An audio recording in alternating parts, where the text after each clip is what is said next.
What's going on, everyone? Goddrifter here, and welcome back to another not crew two. Welcome to the CarX Racing live stream. This is live stream number 55. Um, oh, excuse me. So I literally got back from the gym. Oh man, I'm not kidding when I say this. That was pretty much the scariest thing that happened to me.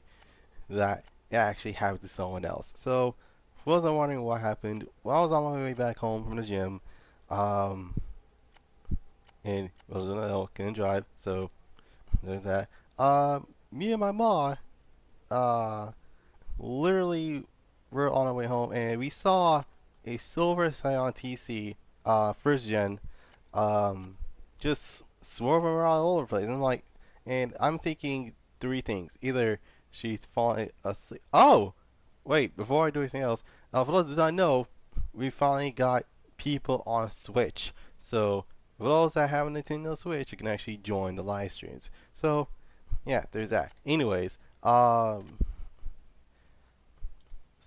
we ended up stop. So more like we're thinking like, okay, she's either, and it was a short little lady.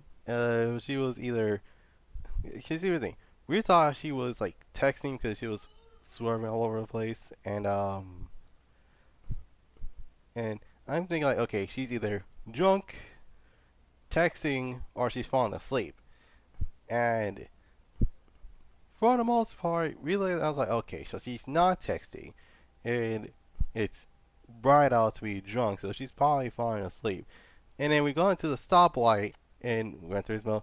Um, Gran, Gran Turismo is on Wednesday, so literally, like, here's the thing: CarX is Monday, Tuesday is what's that called? Tuesday is the Crew 2, Wednesday is Gran Turismo, Thursday is GTA, and then Friday is needs to be Heat, and then Saturday is a random game. That's basically it. Um,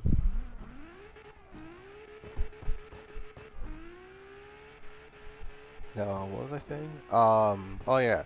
So we got into the light, and what I heard was boom. I'm like, oh, and me and my mom were like, what the heck just happened? And then it's like, oh, okay, that happened. So literally, the Scion TC ended up hitting I think it was a Hyundai, if I remember correctly. It was a Hyundai crossover, if I remember correctly.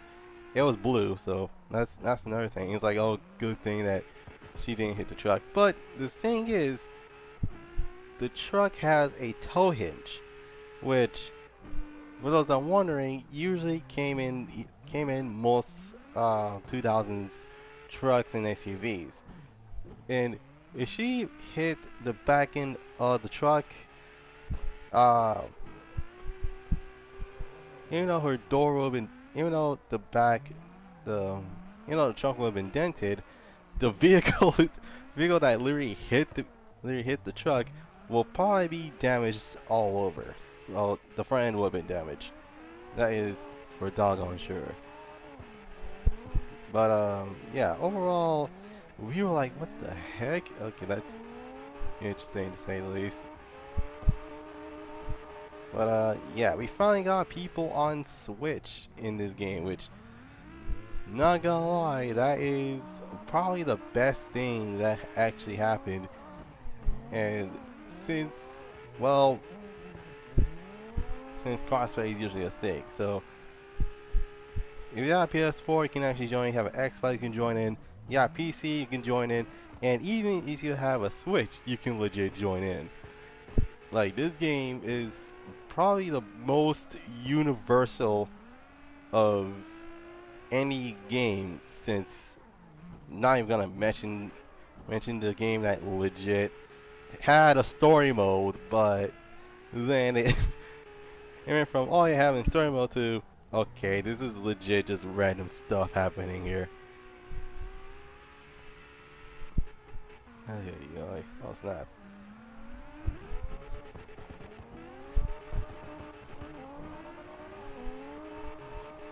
But yeah. In terms of when I'm gonna do a review for the for LS tuners. Once the updates is done and all, I probably gonna review it. Um, based on my experiences. Like there are plenty of things to talk about in terms of the LS tuners update. Um, and yeah, it was actually is pretty much one of those cases. Um, hmm. Wait, let me slow down for a moment. Okay, so he's coming in. Alright. And it's realized that my volume for my headset was literally low. Um,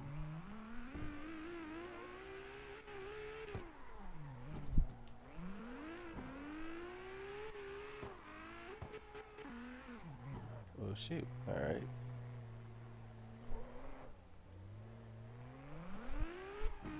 These two literally just went, you're like, no, I'm not gonna follow the four-door skyline, I'm just gonna do my own way. That is, oh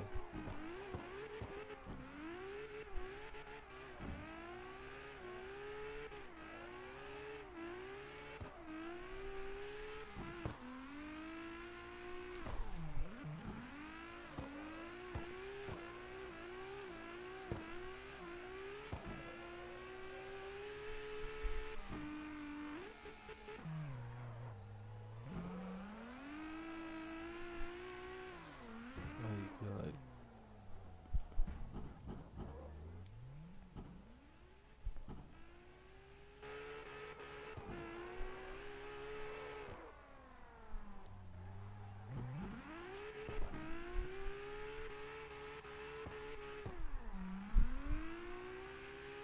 And I spun out. Okay.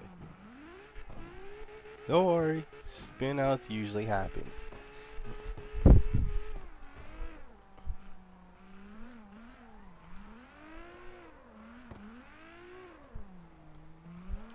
Now, in terms of like, this is why most people think like, oh my god, you spin out, oh you bad at drifting. No, that's not it. It's the fact that this is legit. Like, if you're a beginner, you're prone to spin out. That's basically a thing. And not to mention, video games legit exploit you in terms of, oh yeah, I'm literally the best drifter around. But most people didn't know that it's the same.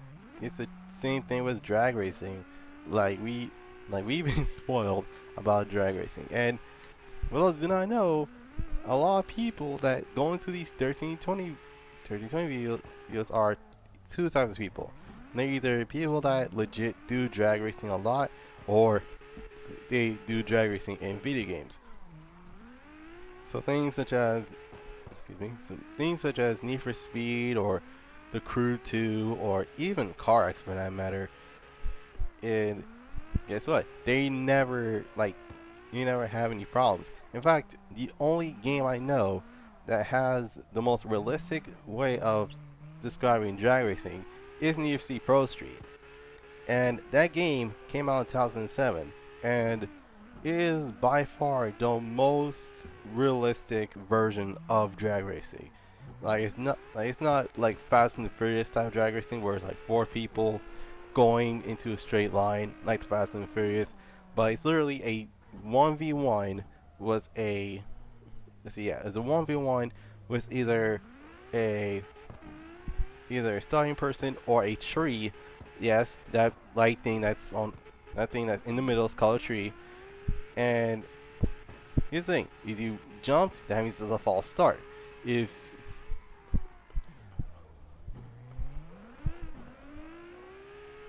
and if it was a what's that called? If it's a here's the thing: multiple amount of things usually happens because of things such as how much power you're putting out and how much grip you have on the vehicle. Because here's the thing: if you don't have any grip at all, that means that you're literally just spinning tires. That's basically it.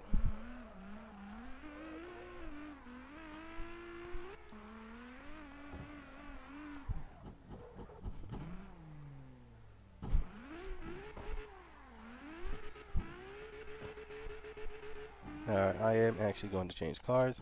Um, so yeah, most of the time it's usually those type of things that can actually will educate you on how most people would do this. Like in real life, is you try to like launch a vehicle that's rear-wheel drive, has a lot of power. It's just that here's the thing. Mustangs crash the crowds. That was a thing in around 2015. But now Mopars are doing the same thing, and a lot of people joke. It's like, oh yeah, he must be a Mustang driver before anything else. And if you ask those specific, shoot, I drooled. Hold on. Now what was I saying? Oh yeah. Basically, if you ask someone, what was their first car, and if they say, "Oh yeah, that Challenger was my first car," he wasn't a Mustang driver. That's another thing. And no hate on Mopars, but my goodness, most people didn't realize how uncontrollable those cars are, and a lot of people need to self-educate themselves. They literally need to re-educate themselves that you cannot just smash on the throttle and hopefully things go as planned. No, most of these things can go wrong, and, and I'm saying that in a literal perspective. So yeah, the majority of it, it's like okay, it's not as bad as many people think it is. And it's like, dude, yes it is. Ay, ay, ay. But then again, it's not their fault. They don't know how uncontrollable a wheel drive power a powerful rear-wheel drive vehicle with a V8 is. And here's the thing. Most people will say, oh, I just want a Mustang. But, a lot of people didn't realize it's like, oh, you want a regular Mustang? You want the Mustang GT. And they're like, which one has the V8? And then it's a full-on face palm because most, if not any sort of muscle car fan, will know that depending on which of the vehicles that you get, it's one of many that can actually give you what you actually needed. Alright, so I'm going to use the Hakosuka, or it's the, uh, it's basically um, it's a Ute Skyline, that's what it is. Um, oh, excuse me. Now, in terms of why most people like this, like these things, just that. Now, here's the thing. The reason why you don't see Camaros doing it is because of two things. And one of those things is quite obvious. Is the fact that they don't, is that most young drivers that actually want a muscle car don't want a Chevy. Like, they want either a Ford Mustang or a Dodge Challenger. And if they try and even they tell you like, oh yeah, just get a Camaro, like it's a lot better. Then they're like, nah, man, those are like old people car, and yet they're like, oh yeah, Mustang, that's totally cool. But you already know how this goes. And it here's the thing, the funny part is that it's always the SN97 models. And for those wondering what is an SN97 model, that's the one from 2005 all the way to 2014. Yeah, that one. But yeah. Nonetheless, it's really interesting.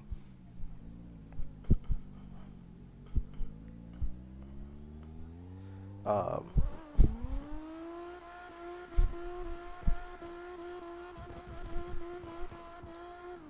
my God.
shoot. Alright.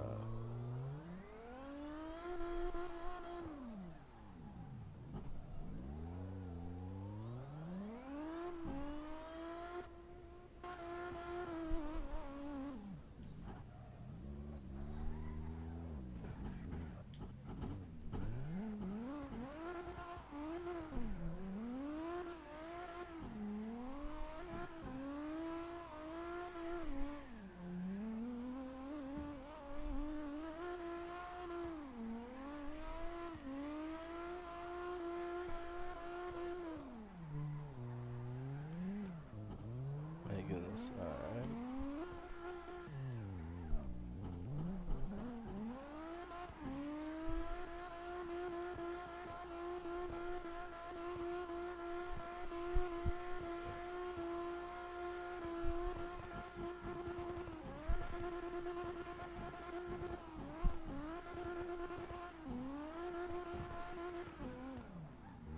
Huh.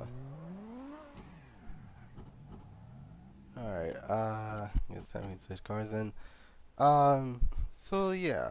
In terms of this month alone is full of updates.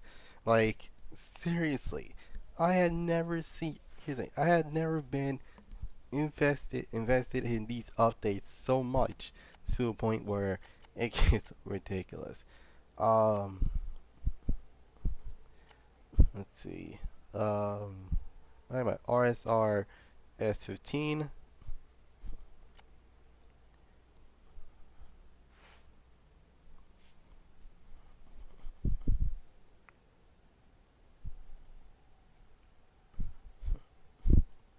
Alright, so I'm actually going to be looking up a livery for a Chevy Chaser.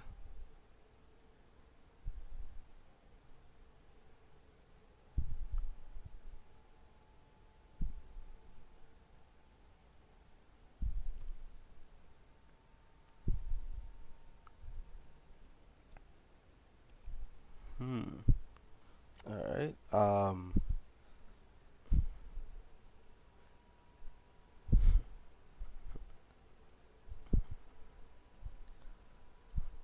Let's see. Toyota Chaser just car. There we go. Hmm.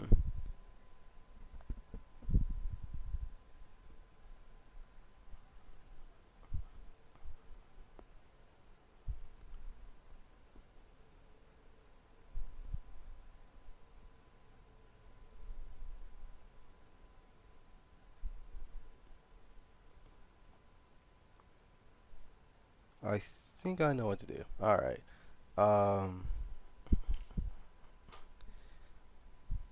Although I have a livery for I have a dress livery for the Chaser. I'm not gonna use that one because the judge is already using it, and it actually looks pretty cool so far. So can't complain. Right. It's time me to actually that's my okay. There we go. All right. Okay. There's my Chaser. Um.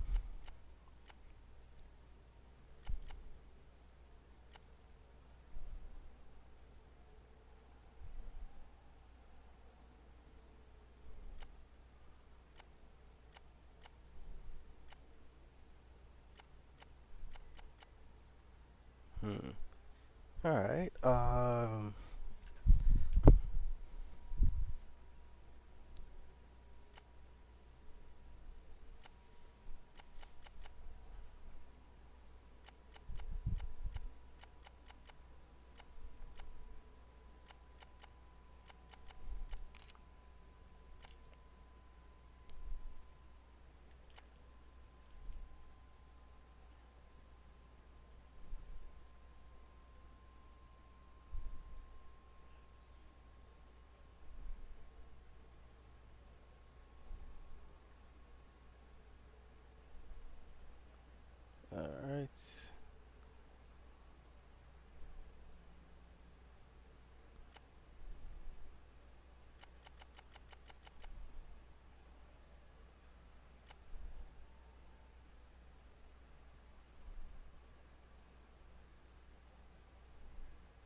Okay.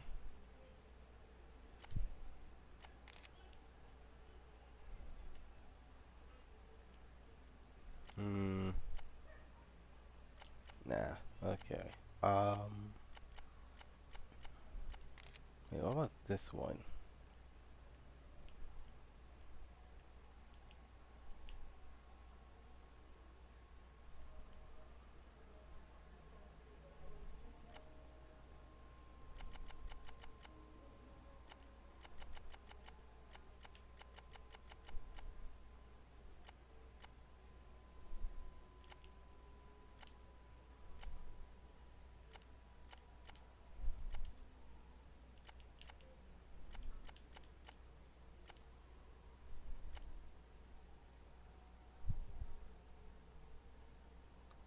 Okay.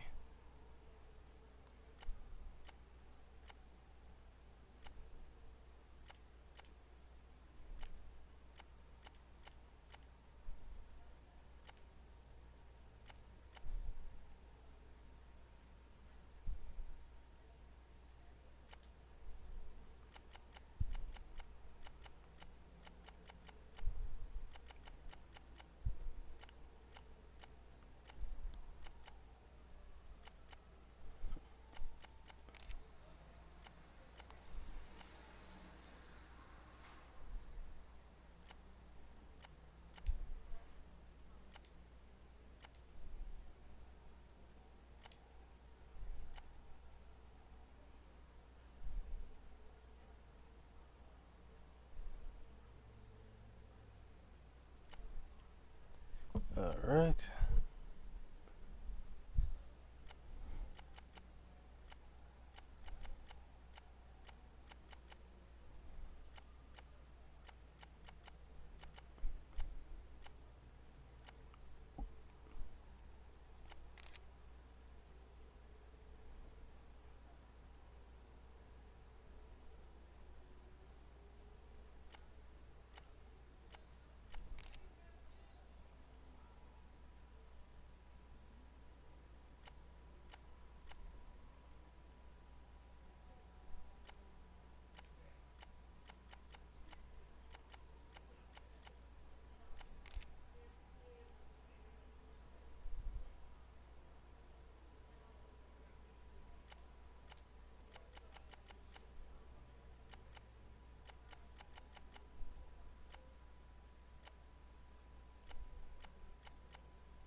Alright. Just need.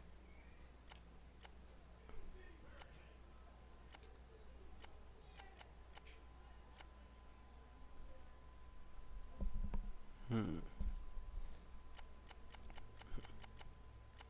Wait. I think I might have an idea. Um.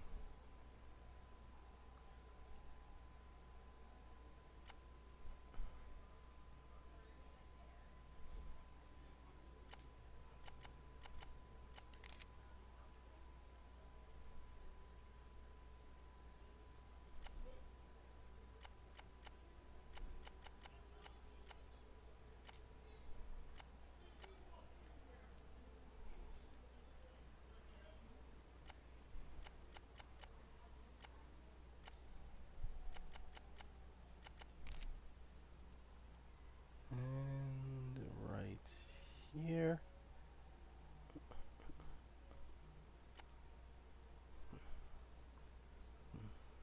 Hmm. Um. And for those wondering what liver I'm actually making, for those that have played Need to Be Pro Street, you might recognize this type of livery. Um, from the 2007 game known as Need to Be Pro Street, and one of their teams is actually, actually, um, Cult is actually based off of the Toge Union, um, Toge Union livery from Like I said, DC Pro Street. It's a really interesting. It's a cool Need for Speed game that is really underrated in my opinion. I think the reason why most people didn't like it is it because of one thing that actually was a weak excuse on why most people didn't play it. It didn't have free roams. Like, well, what do you suspect? It's a game that actually took place around 2000. Well, actually, it didn't just take place in 2007. Actually, the game was made around 2007, meaning that for those that okay, so for those do not know the reason why it was a track racer instead of like any other um what's it called, like any other type of racing game. Well, it's because at that time the police was cracking down on street racers around 2007. So literally, like, and in fact, it's interesting. It got so bad that regular stock Honda Civics that has nothing done to them were getting pulled over since that car was affiliated with street racing, which, unfortunately, that is indeed true.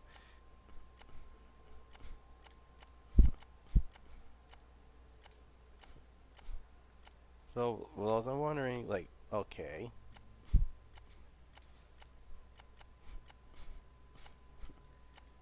and like, okay, so what do these people do? Well, it's a simple answer, really. It's something known as, well, you know, the Civics actually is pretty self-explanatory. This was known as, basically, it was known as a race day. Basically, uh, it's street racing, but it's legal. So, yeah, there's that.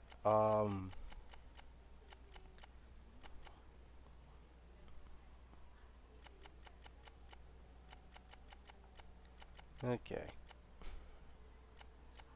Hmm. Um, alright, there we go.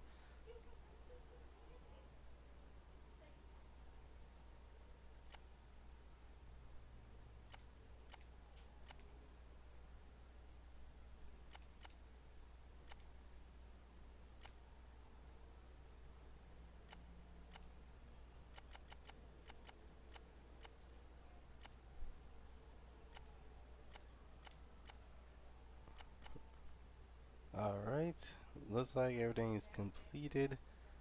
All you do is change the color of this car and I should be good.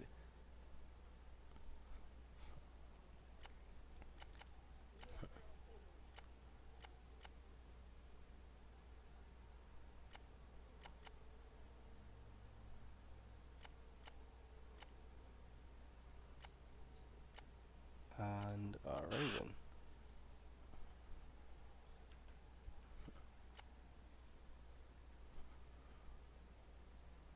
Hmm.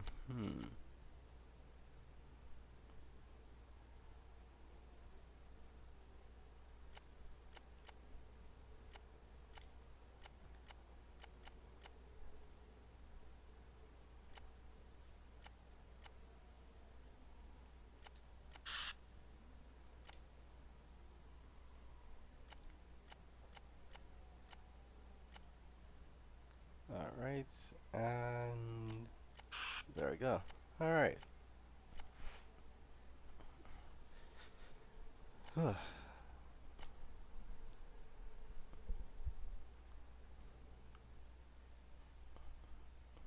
Oh snap! Alright, so for those that are new to my channel, um, I usually talk about certain topics in every single 30 minutes. So literally, um, basically it's um, either like okay, so for the most part, in usually 30 minutes is racing cliches. Another 30 would have been vehicle history, and last but not least, and our 30 is in a nutshell. So today's racing cliche, I actually haven't talked about this yet due to the fact that it actually has really come to mind. And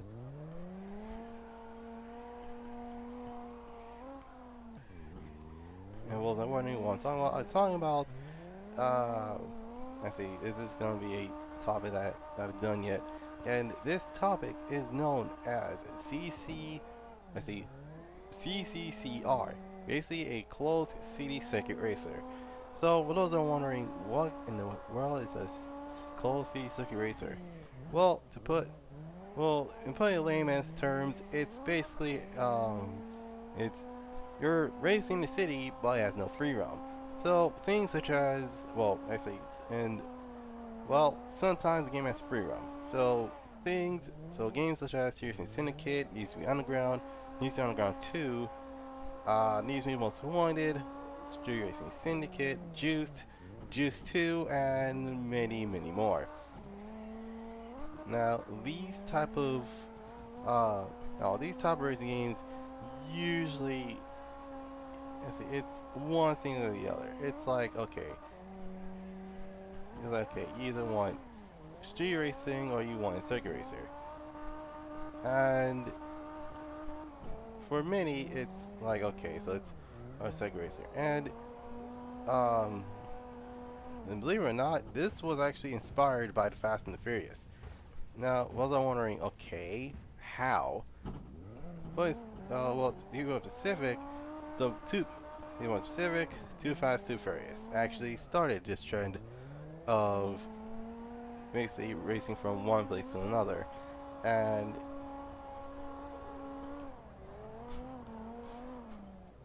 yeah, the majority of it, it's like, um, well, the majority of it is pretty much self-explanatory. Um,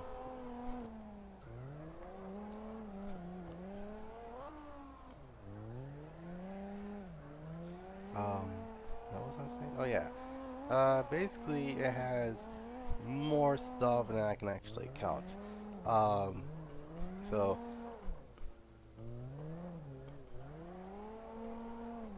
so you're wondering, okay, so which game started this? To, well, to put it simply, um, a game known as Tokyo Extreme Racer, Tokyo Extreme Racer actually started the trend.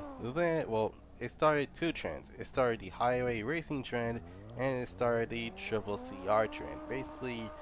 Uh, basically making it the grandfather of those type of games.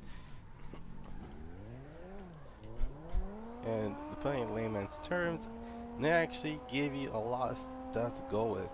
And oh right, I completely forgot. There, well, completely forgot. There is another game known as Test Drive that also started this trend.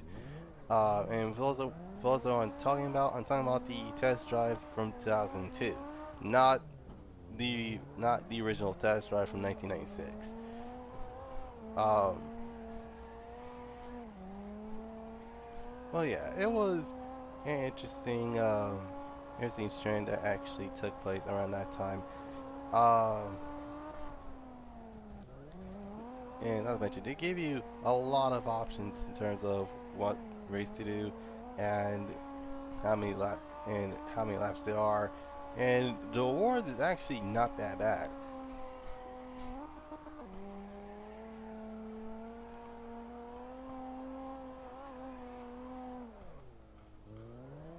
And keep in mind, I didn't spend that much money on the cars because I usually save up for the majority of them. So yeah, there's that. Um, but nevertheless, it was actually pretty sick. Um,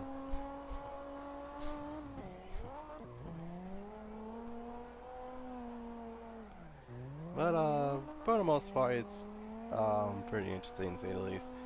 Um, those type of games usually have a progressive system, and like the more races you win, the more unlocks you get. For example, um, you get bonus cars as well as parts that you need for your vehicles, and you can actually um, so that way your car can be more faster and you can actually win more races. Um,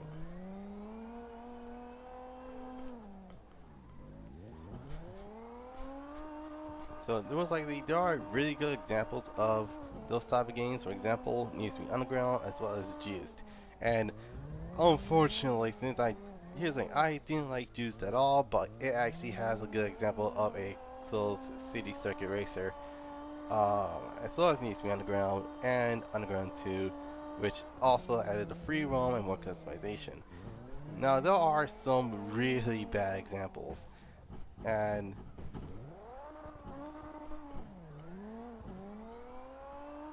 that the perfect example of a bad closed city circuit racer is well, Anarchy Rush Hour. Now, wasn't wondering, Anarchy Rush Hour was a game that I played around 2030, about I think 20. It's either 2014 and 2015 and 2016. But dear God, that game was terrible. Cheesy. It was not just the cheesy dialogue, but it was really cringe. And not to mention the cars.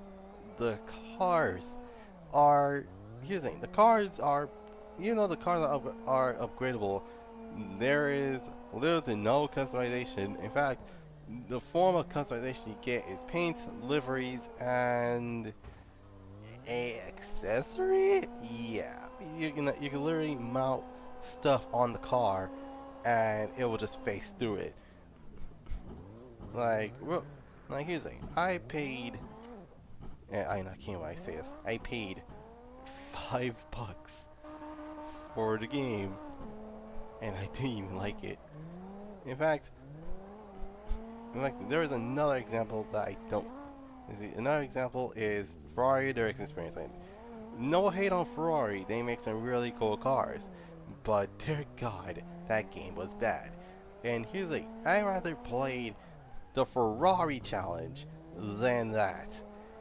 And to make to add insult to injury, there is a game called Absolute Supercars which had the same exact experience as Ferrari the race experience. Ugh. Anyways, the pros is that you can so literally the pros for a triple CR is that you can actually add if you want free roam or not. And not to mention the cars themselves is pretty the cars themselves is actually are not bad choices. Just be sure to actually know what you're doing. Um, Not to mention the pay is pretty good, and not to mention you can actually add more stuff. In fact, you can actually add more words to unlock more stuff. Then, well, there's that. Hey, welcome to the live stream. Um, Cons on your hand are pretty much self-explanatory. It's a C closest circuit racer, so for the most part, if you're trying to do drag racing or drift racing, then pretty sure it's not gonna be pretty. Not to mention, server name and servers. This is the room name, and you have to be an an American server, so that way you can actually join in. Um, and not to mention, it's also crossplay, so either have PC, Xbox, or Switch, then yeah, you should be good. Other than that, just make sure you're in an American server so that way you can actually join in. Otherwise, you can find it. Um, so yeah, that's today's racing cliche. Um, I haven't seen it. I haven't seen those type of games in a while. So yeah, there's that. Um,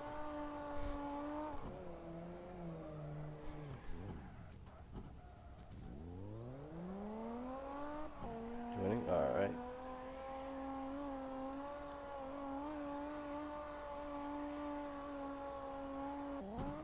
How's that? I completely forgot that circle is the reset button. I played too much GTA lately.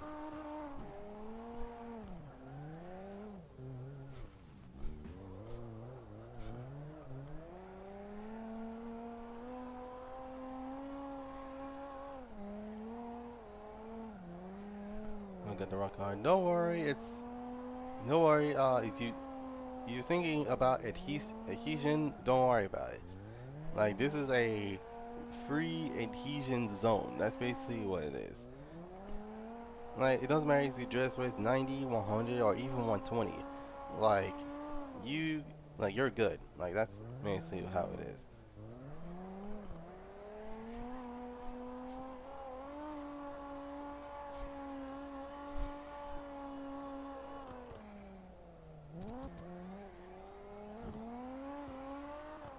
Oh great. Also, ouch.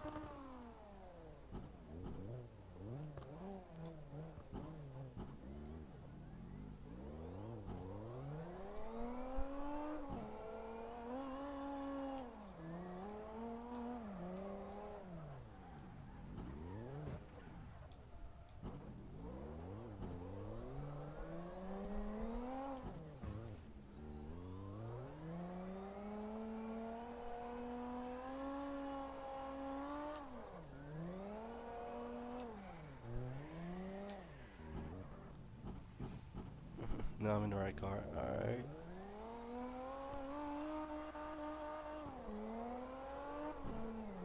Let's see. Oh, you're an Xbox player. Nice. Oh, snap. Okay.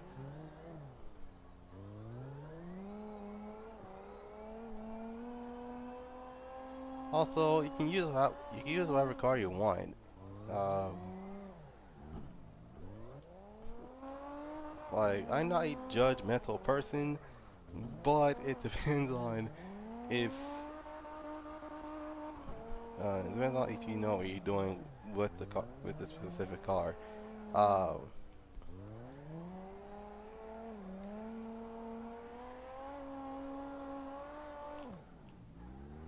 alright.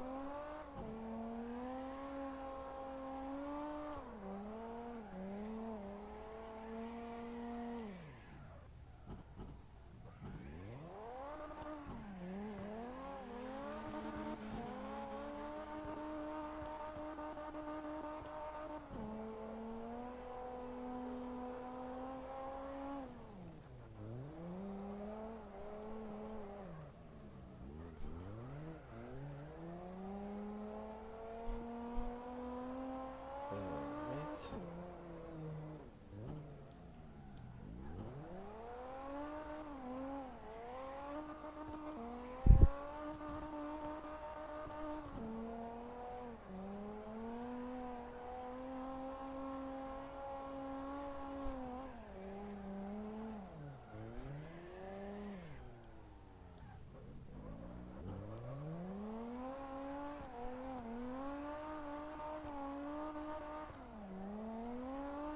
My God.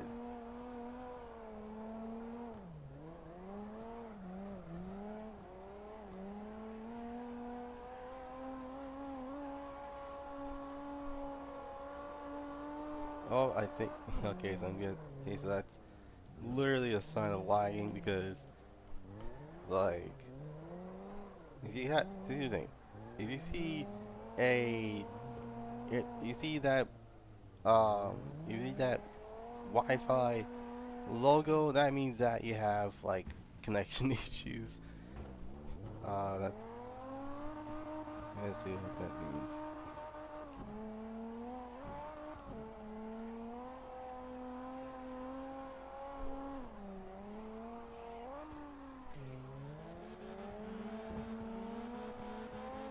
Oh, you're an M3. Oh, that's sick.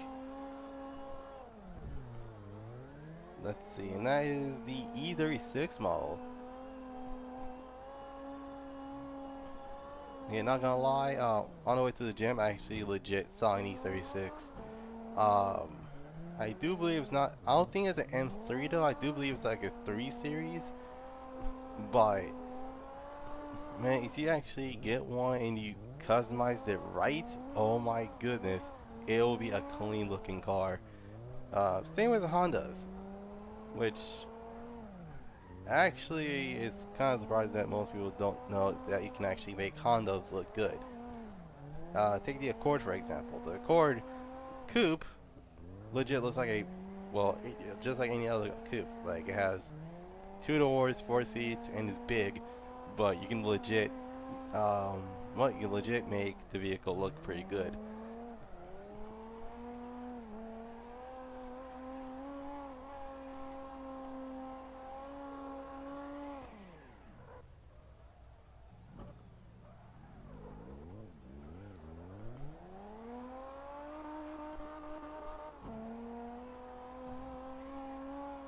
Alright.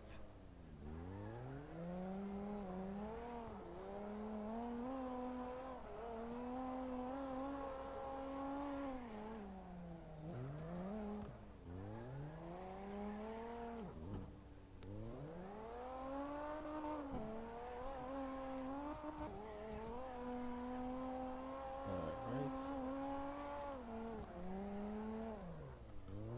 Let's see.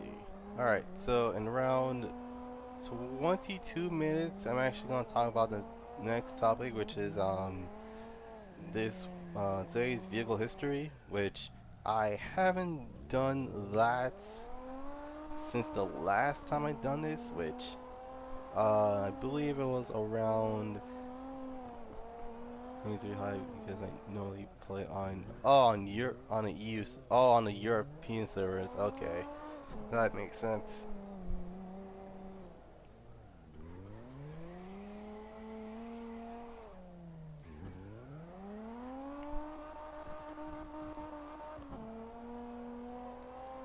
For those that are wondering what the server is and which server name and which server you need to be in, usually just look for this and be sure it's me in an American server.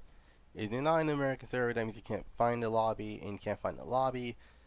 That means that you be that means you'll basically upset yourself.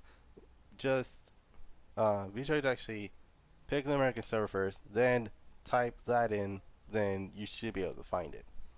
So yeah, there's that. Oh, excuse me.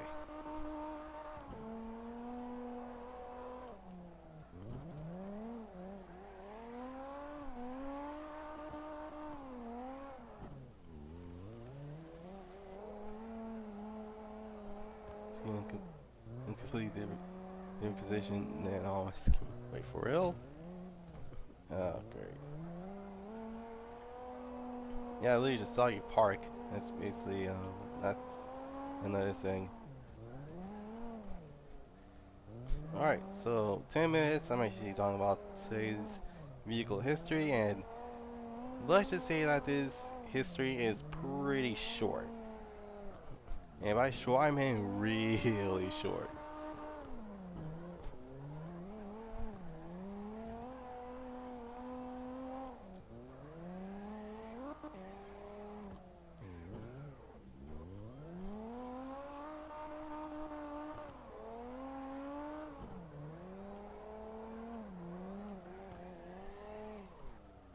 Oh my god, okay.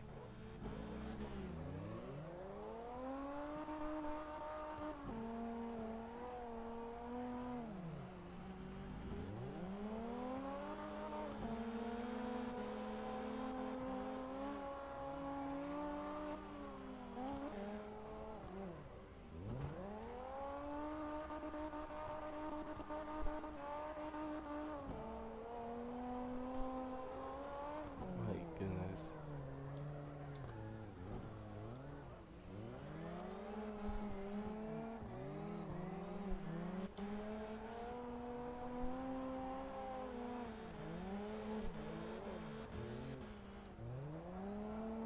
Huh. Alright, actually looks. Oh my god, this is pretty sick.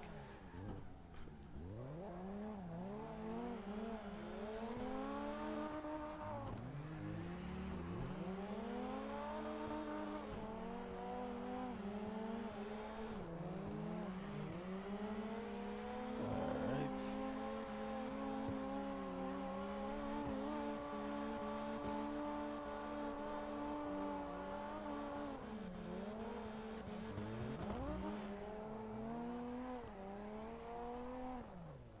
Oh my god. That was a pretty good run, not gonna lie. What in the world? I didn't expect that to actually be that good. Oh my god, that was sick. Like, I am actually proud of that run. Alright, let's see. Let me change the, let me change the, okay. So, it's so weird. Oh wait, shoot. Wait, I forgot what, wait, let me check what Heejin I'm on, because I may or may not be in 120 Heejin. I'm in 120. Okay. That's probably the only reason why I'm gripping. Not gripping, but uh, actually it's not that bad. But uh,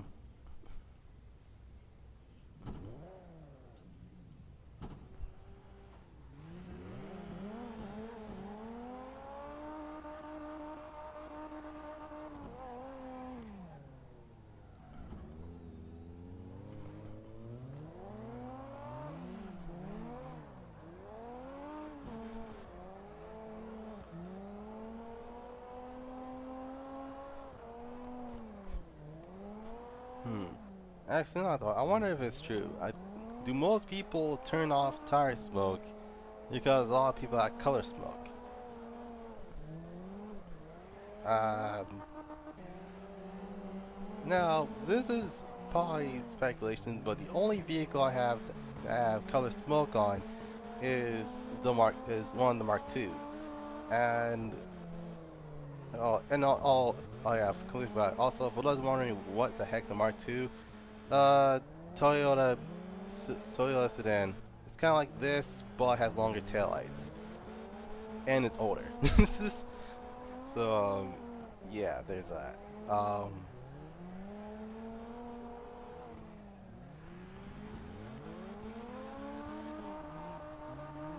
But yeah, actually, it's pretty cool to say the least.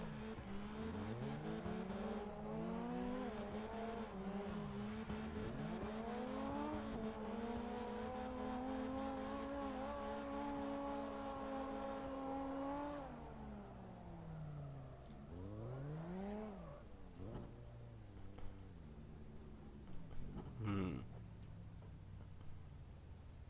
Okay, yeah, that was pretty cool. Uh,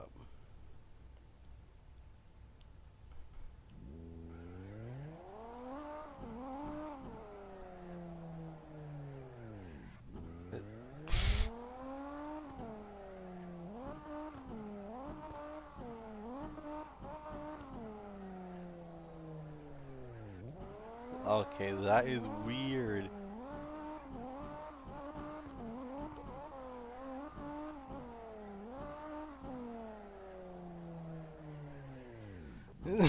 It's so okay. Not gonna lie, I do believe that this is the only car I know that can do a burnout on first gear. It's second gear that actually gives it a okay. Behind it on your screen and it really on mine. Hmm.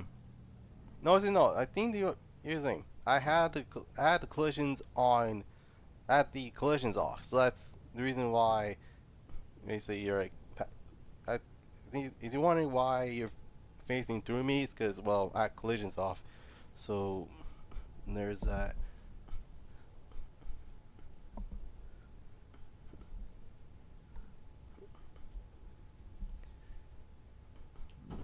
Wait, hold on.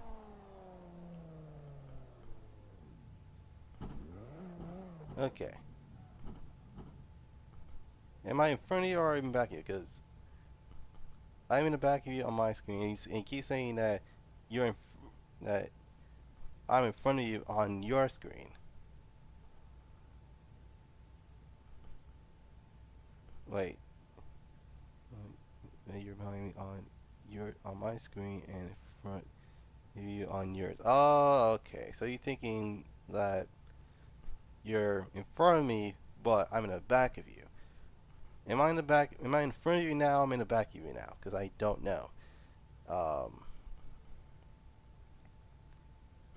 hmm.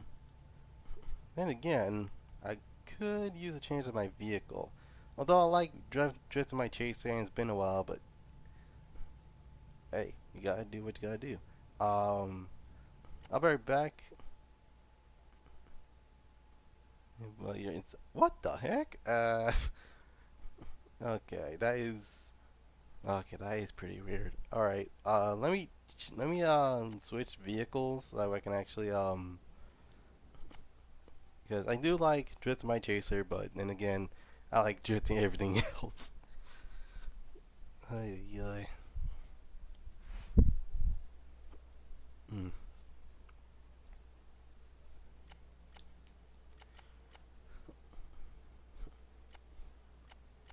Uh, hmm.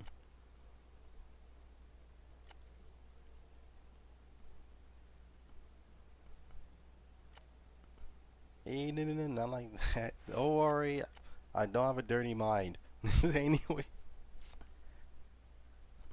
like you're phasing, like you're phasing through me. That's basically what it is.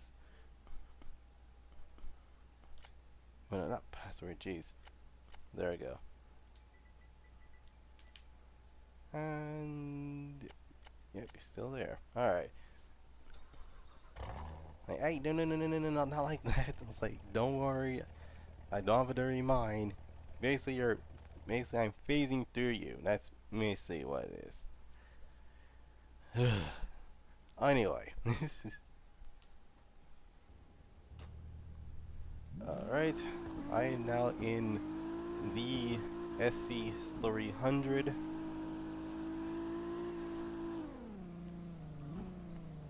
and also audience is wondering what he's now using 100. So is that?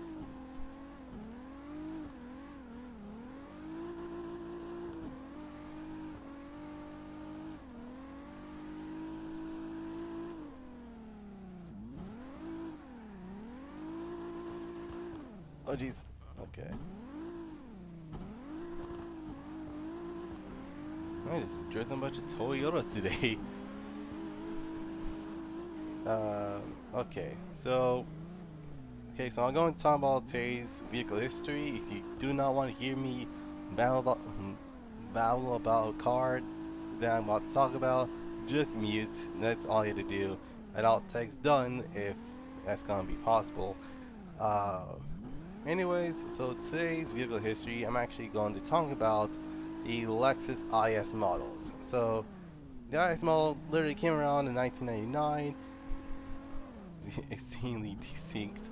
Ay, ay, ay. What was I saying? Oh yeah. So the IS models usually came around around 1999, and usually they're still making them to this day. So the first generation actually came with two models. One of them was the IS200 with the GS GTE, and the other one was the IS300, which for those that actually have one before, you probably wouldn't know that the car has one of two engines. Either has a 2JZ GTE or a 2JZ GE. Either way, you're getting a 2JZ under the hood of the Lexus IS models. The Lexus IS is one of those cases where basically they trying to have a sports car in their lineup, even though there is a GS and an SC model as well as the LS models. The IS models are pretty much they're pretty much scarce to find because it's one of two things. Either they're you know they either turned into street racing monsters or they turn into just cars. And I barely see any like clean modeled versions of those. And also you usually see them at also mostly you usually see them in car shows. But then again, it depends on where you are in some countries you get because here's the thing in the U.S. we never got the IS200s. We usually get either let's say we literally the only thing we got was the IS200s, and those are insanely powerful Lexuses right there. Um, and not to mention, they're literally the most scary budget toy on. See, I was like, had to check behind you. Jesus.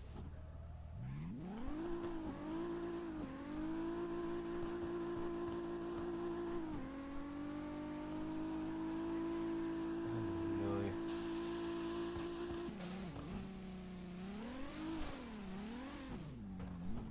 No, what was I saying? Oh yeah. The car got facelift around 2003, if I remember correctly, and it was pretty insane. And not to mention, this is one of the many cases where the Lexus IS actually came with a manual option, either manual or an automatic. You still get a four-door sedan that actually has a 2JZ under the hood. The second generation came around in 2007 all the way till 2014. And yeah, let's just say it was one of those cases where the Lexus IS pretty was pretty mainstream at that moment.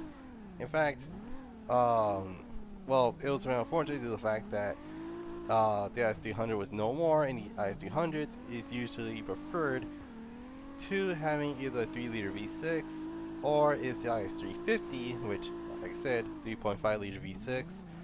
There's also the IS250 with a 2.5-liter inline 4, and there's the ISF, which has a beefy 4-liter or 4 is it either 4-liter or 5-liter V8? I can't remember.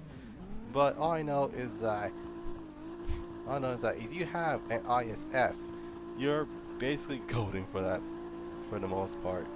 Um,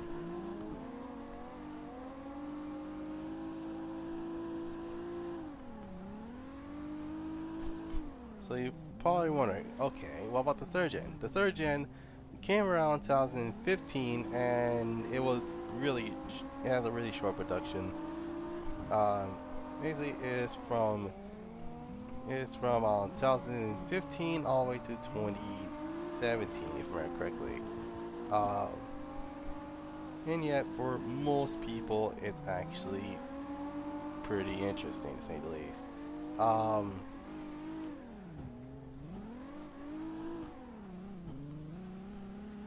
and now, the fourth generation,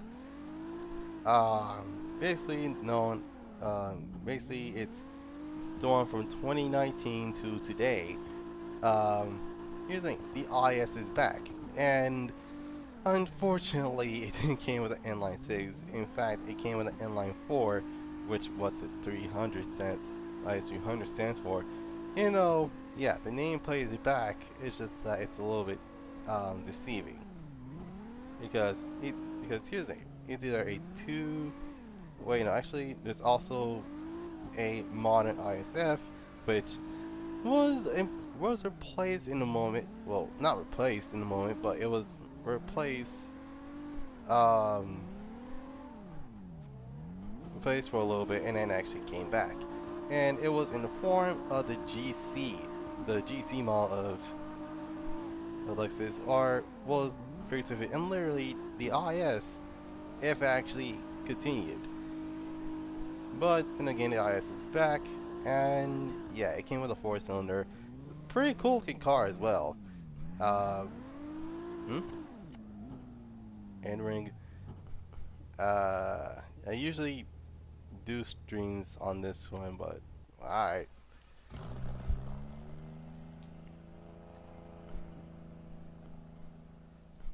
But yeah.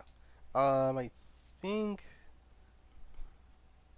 overall, um, if you wonder what my favorite generation of the Lexus IS is, I like them all. Um, Especially the newer ones, which actually looks pretty decent. Like you can actually make a shortcut out of it. Let's see if it fixes it. Alright, I am in N ring. Um, okay. I'm now looking for a yellow chaser. Ay, ay.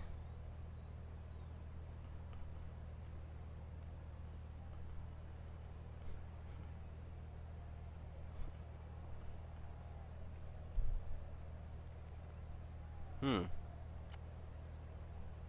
Okay, that's interesting.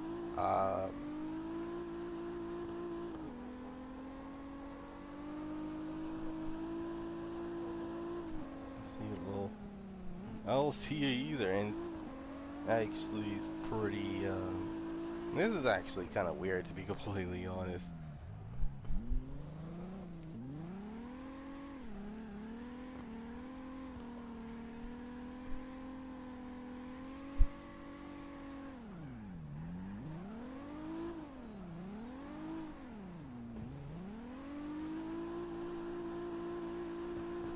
Hmm.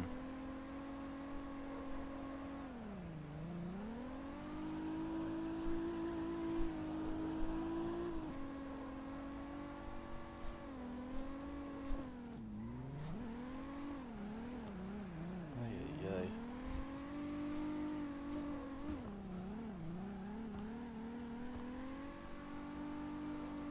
You were doing all right.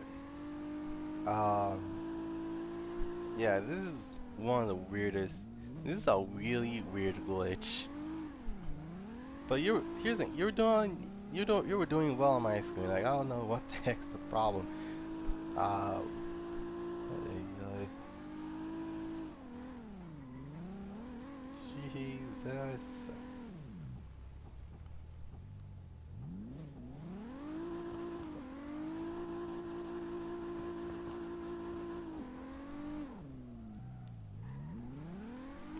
All right.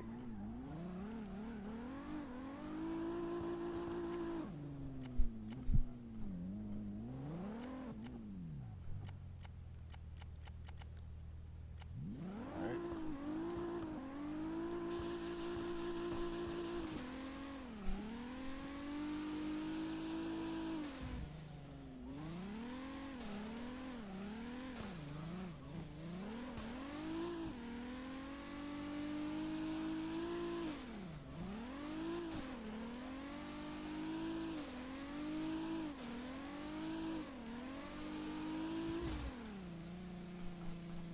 You don't see the what the heck?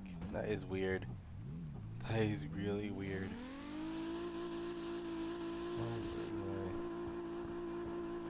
Well, time to make another room, I guess. Ay, ay, ay. Oh, that is weird. All right.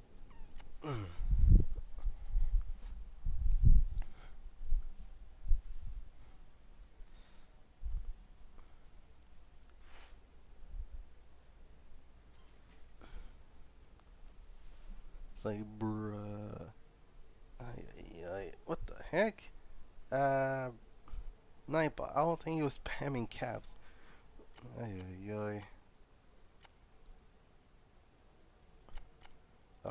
I do believe like it's a good thing to change at least.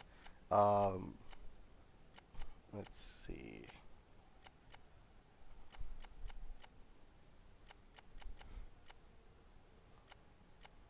Hmm. You know what? I believe an SVT's go. The SVT will do. I probably fix the adhesion for the chaser because this is yeah, it's really weird being back in 120 adhesion.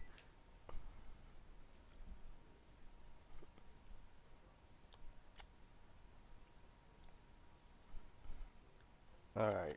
Let me change something a little bit. All right. So collision is on. So that means that it should be fixed. Sorry about that.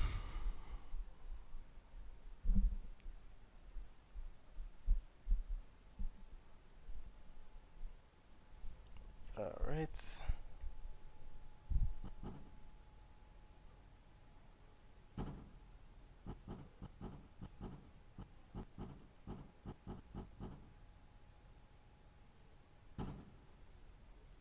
Hmm. What the? Okay, that was weird. All right.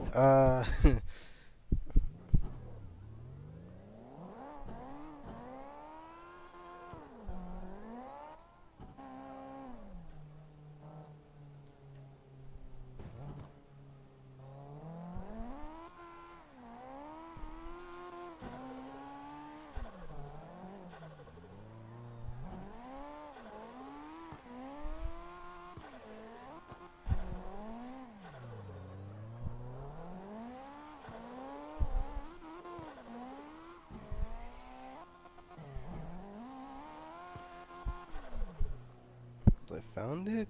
Let me check. Yeah, you found it. Alright.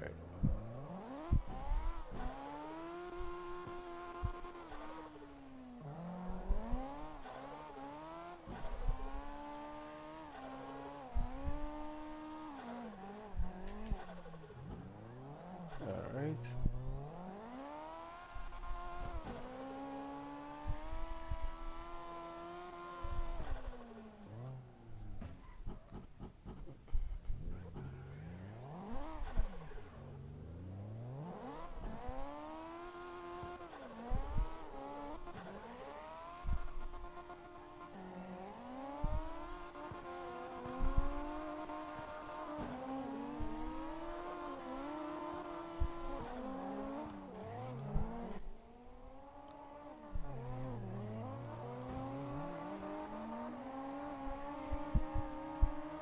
Alright.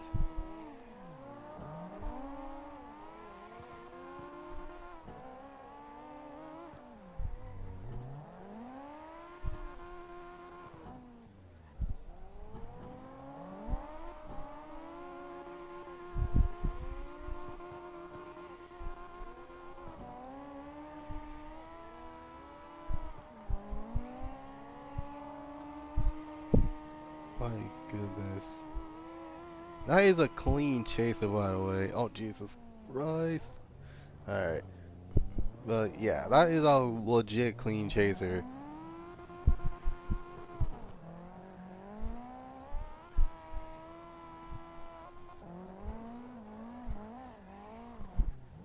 Now it's normal. Ay, ay.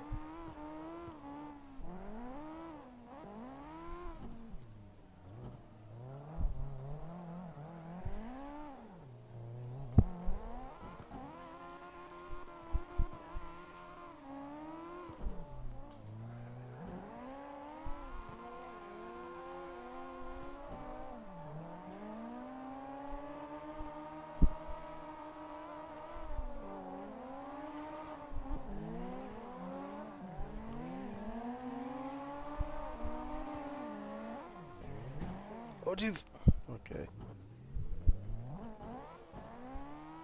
We're good.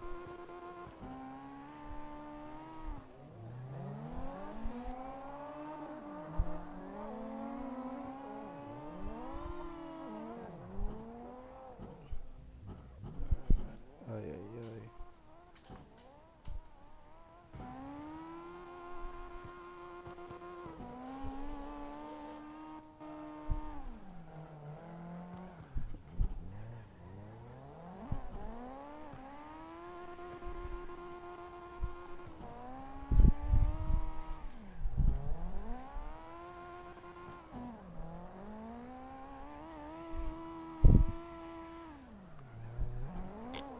Jesus, my bad. Um,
Jeez. Okay.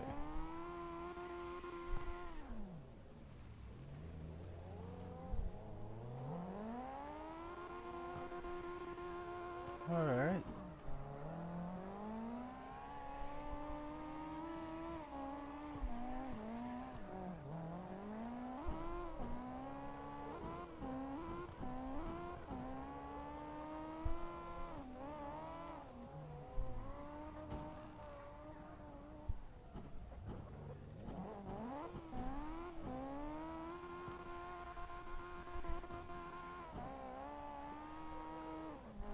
Oh my god, this is pretty insane.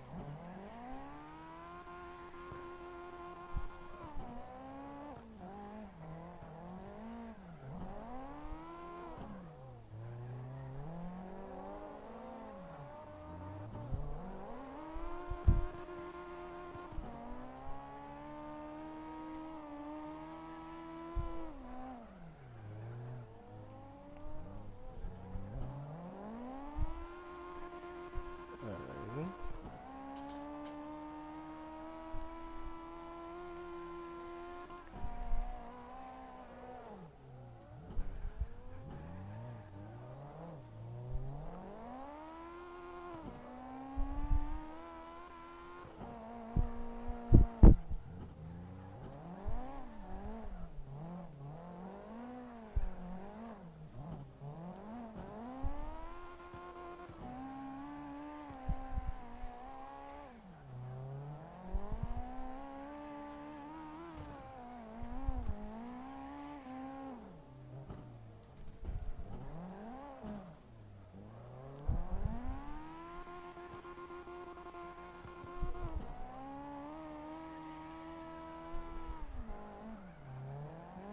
Oh my god.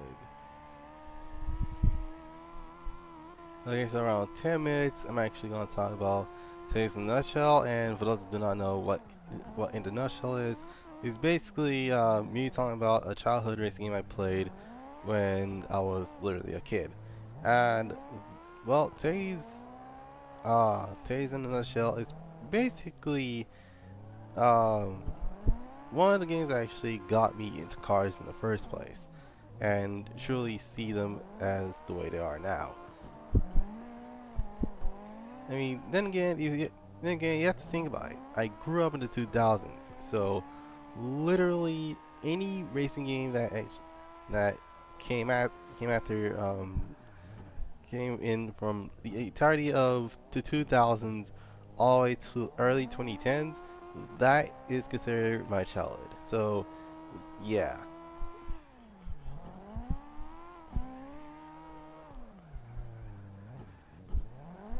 So yeah, there's that. My God, at least let me catch up. Like God dang. I mean, I know I'm in like a thousand horse. I mean, I know I'm in like a really high horsepower car, but Jesus Christ, I can't even catch up.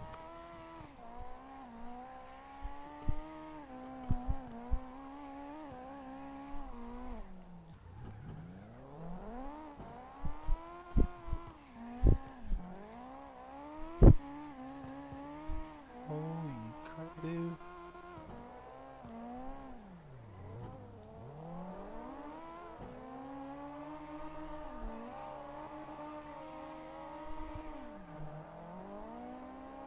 Okay, so good thing I missed the pole, otherwise we'll have been insanely troubled. Uh oh. Oh god.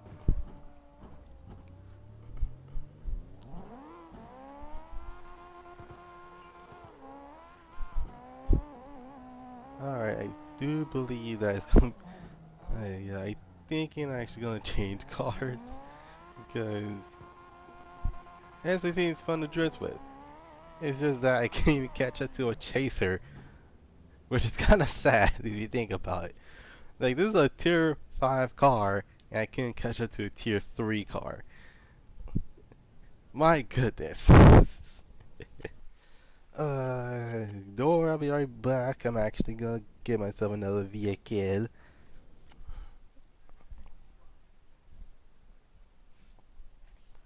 Run 120s? No wonder. Yeah, I'm like, wait, you were running with 20s? My goodness. I know, you would, I know that's an Asian rating if I ever see one. My God. Let's see. What car have I not driven yet? Well, I said, what car have I not driven in a while? Uh, hmm. How am I R34? I drifted the photo model of that, so the 2-to-1 shouldn't be as bad.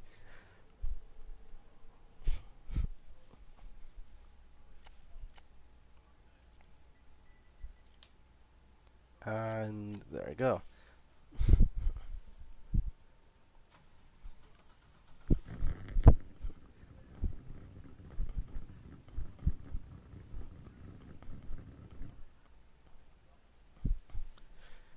Now, most likely, when it comes to like people complaining about, like, see, they literally be like, dude, use 100 Heesian, it's better drifting. But the downside is that you don't catch up to people as easily as many people thought it does. Um, oh my god. Okay, this is legit better than I thought it was. Eee. Oh jeez, don't judge me, R34. I designed it like this for a reason.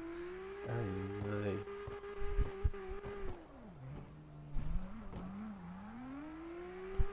Now you think, I got live in a few seconds because it's getting late here in Germany. Jesus. Uh,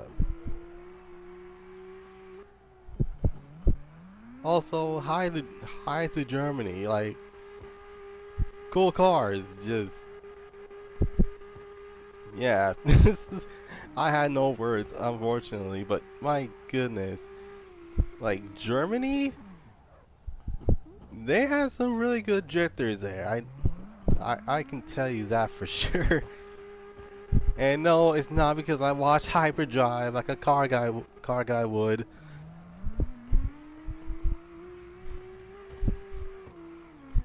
I mean, seriously.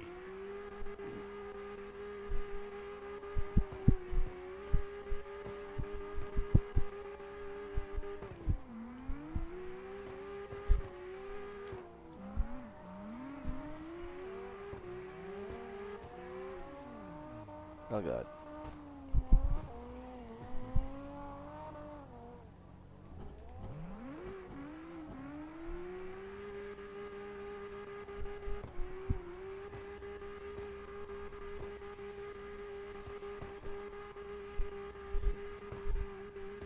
Alright then.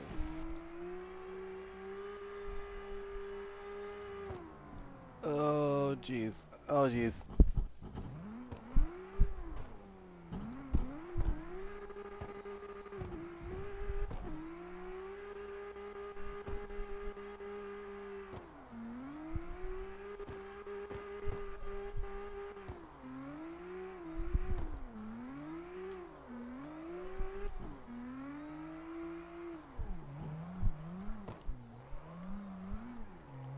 My god.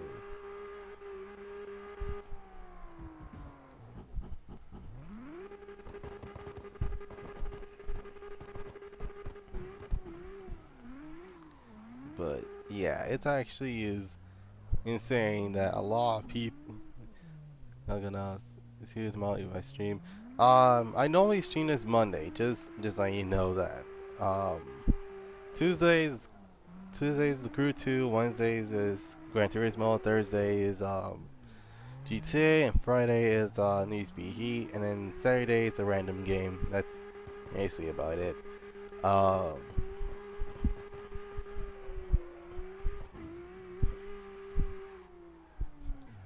but yeah, overall, it's pretty cool that I literally drifted with someone who lives in Germany. That's insane.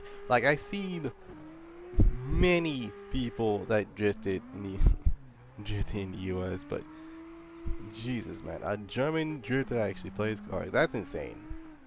Like, that's a cool thing for sure. Alright, also, have a good night. Yeah, I think that's all I had to say. Oh god.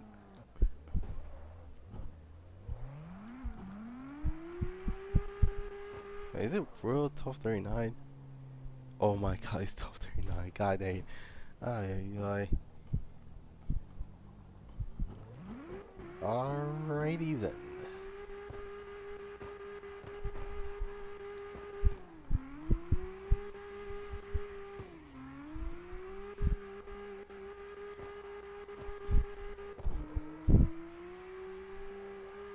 Alrighty then. Okay, only 2 minutes left. Now I'm gonna talk about taste in a nutshell. Um, Jesus.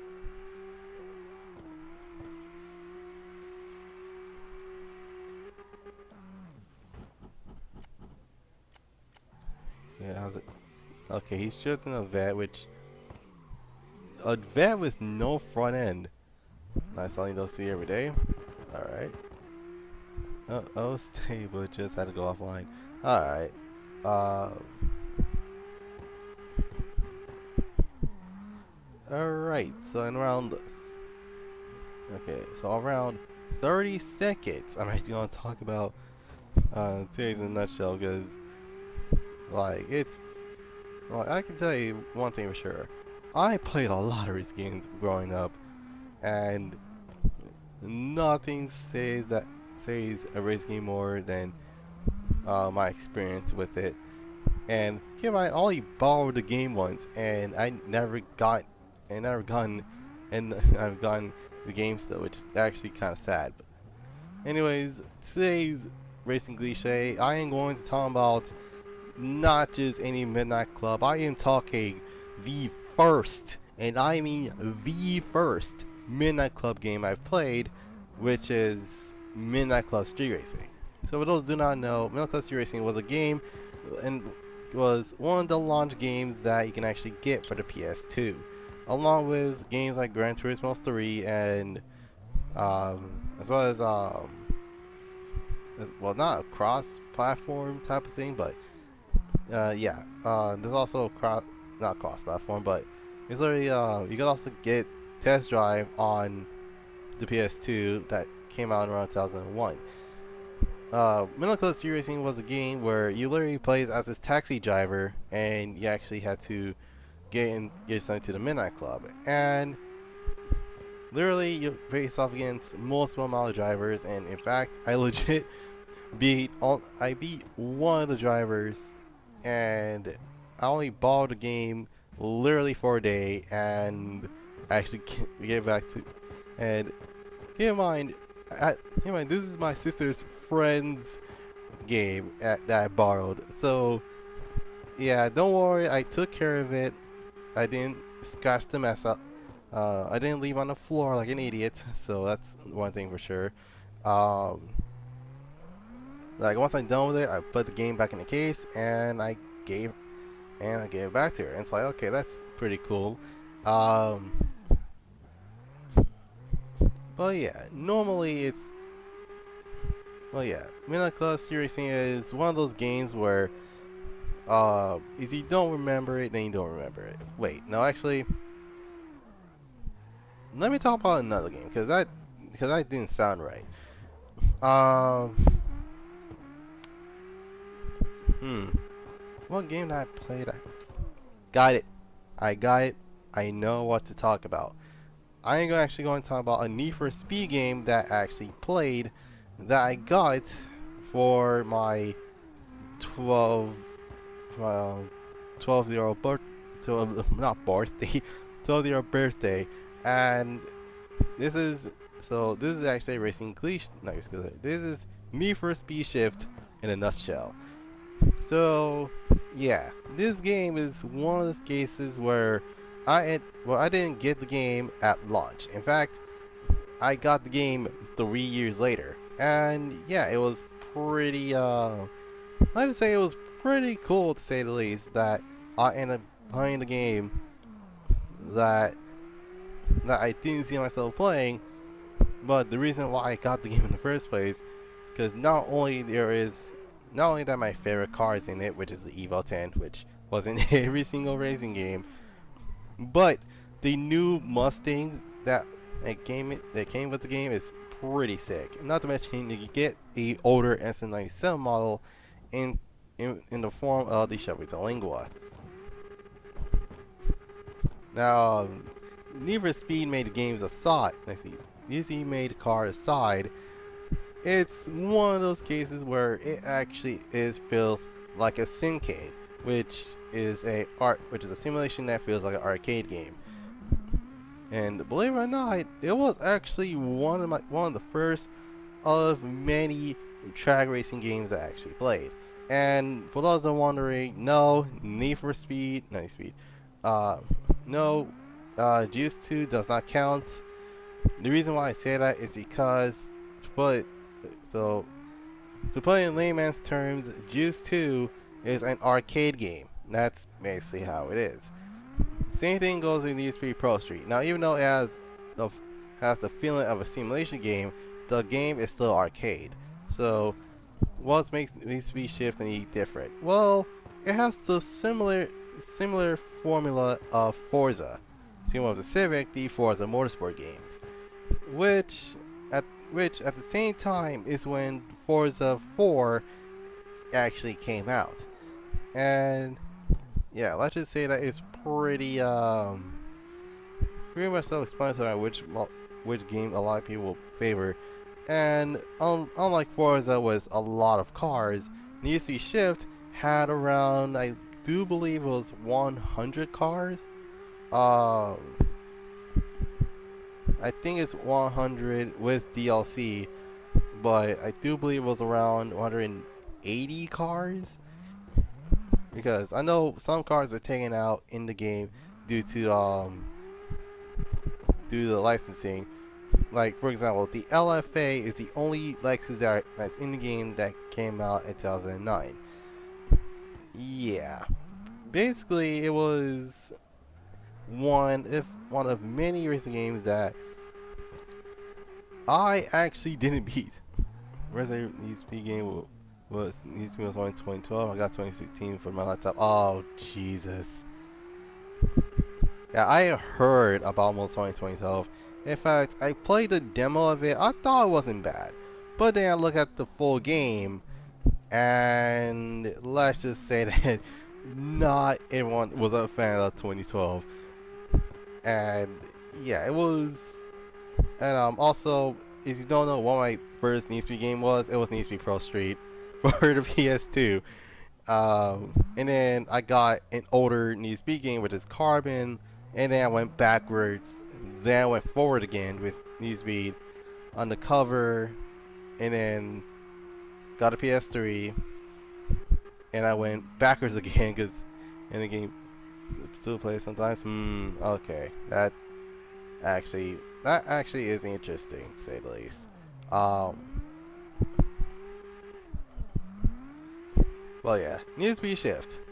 First time I ever played it, I was really lost because I'm like, okay, so this is a track racing game. I was out for sure, and actually, this is one of the many games I played played in the PS3 that doesn't involve the X button being used to accelerate. It was R2, which for me, a 11 to 12 year old was really confused about, because here's the thing about it. Think about most, if not any racing game that you played for the first PlayStation to the PS2, usually had either the analog sticks or the X button as your accelerator. It was rare to see R2 as its main, as the main, not main focus, but the main accelerator, due to the fact that the triggers are actually really there's not a real handful, but it was yeah, let's say that it's so that you can actually easily control the throttle than just using your analog sticks. Now, unfortunately, since I got a new PS3, it actually came with a controller that what I can describe as something that's used for shooting games. Well, shooting and shooting and RPG games nonetheless. But for racing games, that's a no-go because I mean seriously, comparing to the PS4 and the PS3 controller, like that PS3 controller feels like a PS2 controller, which is a good thing and also a bad thing. A good thing is because it's nostalgic, but a bad thing is because the PS2 I have is a super slim that unfortunately instead of X being to accept things, it is circle and X is literally just go backwards. Ay, ay. But then again, due to the fact that I had the PS2, um, PS, the PS2 system app that's in the PS3, I'm able to play PS2 games in the PS3. So, yeah, nonetheless, it's pretty cool, and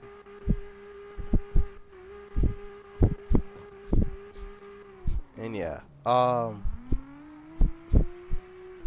in terms of what kind of vehicles there are in the game, well, unlike any other Need for Speed game, um, there are some cars that you didn't expect the game to have. Like for example, there's ADS-14. There is shoot, I forgot what the vehicles there are. There's also like I said, the Lexus LFA. There's also the Remington, the Zonda R, and there are a lot more cars I can count, especially when it comes to the not update, when it comes to the free DLC that you get, which they added a Toyota Supra, which wasn't in the game in the first place. That to me was pretty suspect, but hey, it was free DLC. What else could I ask? Um,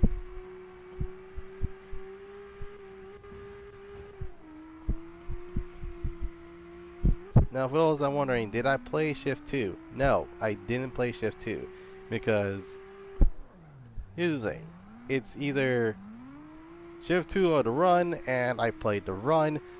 Although Shift 2 could have been a lot longer if you think about it. Like it would take months for me to actually beat a Need a game such as Need for Speed Shift or Shift 2 for that matter. In fact, Shift was the only Need for Speed game that I didn't beat. Yeah, yeah. Think about it. I beat Need for Speed Underground. I beat Underground 2. I beat Most Wanted. I beat Carbon. I beat Pro Street. I beat Undercover. Then there's Need for Speed Shift. I didn't beat Need for Speed Shift because of one thing and one thing only: the endurance races. I do not have the time to race for 10 hours. I mean, seriously, if I had to race for 10 hours, my 12-year-old brain would have melted. In fact, would have literally quit the game just because of endurance races. Um, in fact, it'll be a lot. Here's the thing: it'll be a lot more simpler for me to literally just do 30 laps and then I'll be done with it. No, if it's 10 hours, then I'm playing something else. There's that. But at the same time, the same year when Need for Speed Nitro came out, I beat Need for Speed Nitro. That's the funny part. I beat Nitro, but I didn't beat Shift. And Shift is a serious game that a lot of people didn't realize how serious it was. And then, great. There's the PSP version, which good thing I didn't get, because if you think about it, Need for Speed Shift for the PSP feels like a drowned down version of Need for Speed Pro Street in 2009. Ay, ay, ay. And the worst part, and I mean the worst part, is that there was no progression. In fact, there was just no progression. There was no customization. I remember when Christmas 2015, Christmas 2016, for my laptop, I just bought my Xbox playthrough again. I mean, then again, it was one of those cases where we ended up. The reason why we put up with Need for Speed 2015 is because it was the only Need for Speed game that we legit got for the new generation. Then Need for Speed Rivals. But here's the thing: the reason that I didn't get Rivals is because of all the stuff I heard, ranging from. And see, here's the thing: I didn't like the car list. Like there were no like. Here's the thing: you get a C63 AMG as your first car.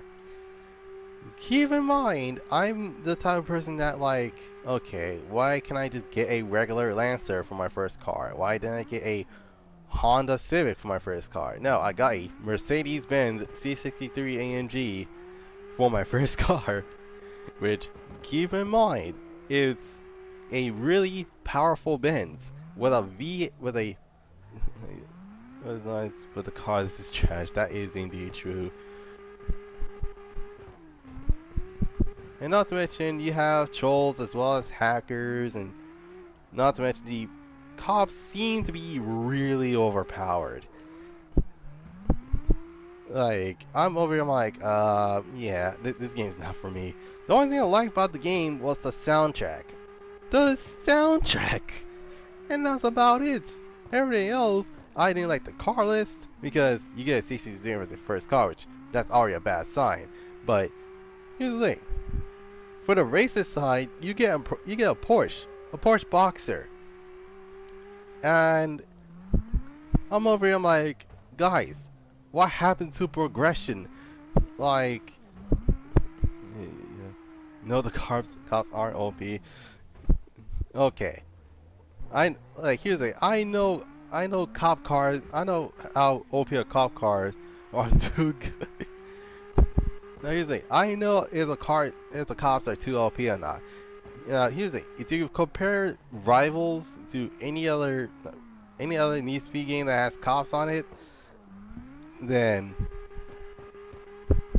let me tell you, because Need for Speed, Need for Speed cops range from most wanted level to undercover levels to even like heat levels. Like if you think about it, like the easiest one is obviously 2015 because they're legit the chillest cops, which a lot of people didn't like. Like you literally, like if your car is fully upgraded, you literally just outrun the cops, no problem.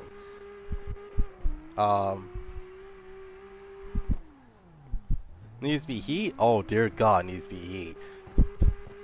Like if you're not careful, your car, if you're not careful, you probably will get wrecked by cops. Like it is insane how ridiculous the cost was. But then throughout the entirety of the game, they keep nerfing the cops, so a lot of people get easier parts. Which actually, being a double-edged sword, it's like the cops are really aggressive. Alright, that's cool. The average player, oh my God, the cops are overpowered. Nerf the entirety of cops in the USB. Oh my God, how come the cops aren't this hard? It's like you complained about it. That's the reason why. Music Payback, even though it has form of some sort of cops, they're only on missions, which that actually kind of sucked in a way. Let's go to Railway and Heat to Escape.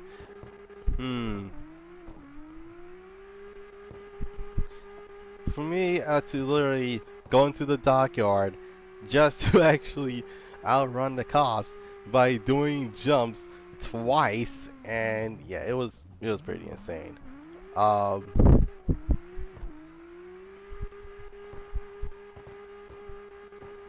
let's see. Needs to be most wanted. Oh dear God, needs to be most wanted.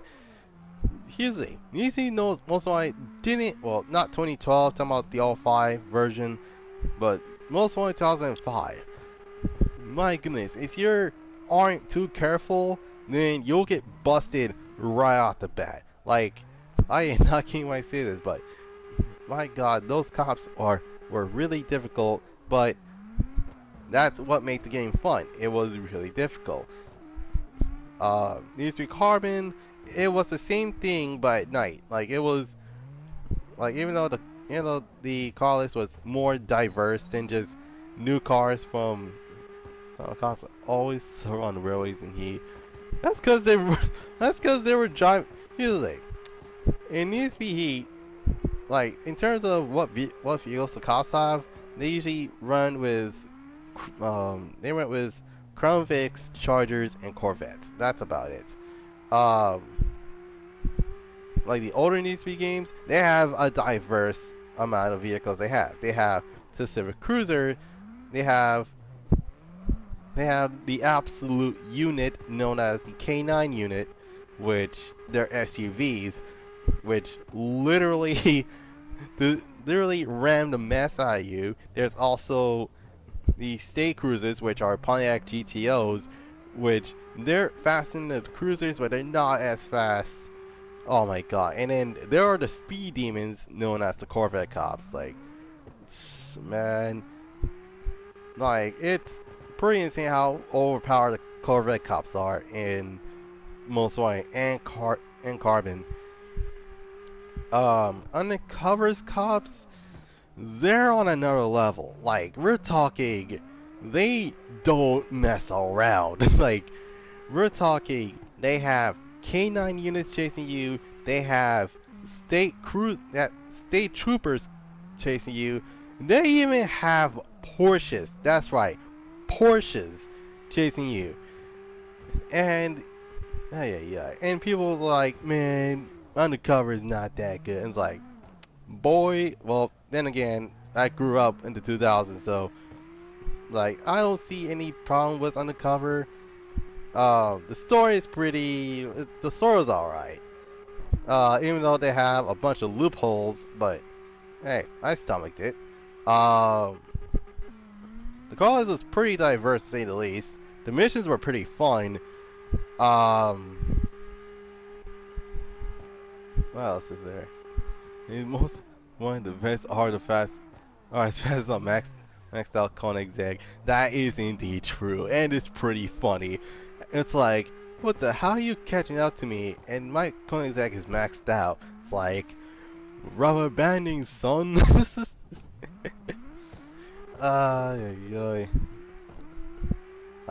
I said, the undercover cops are these undercover cops are brutal.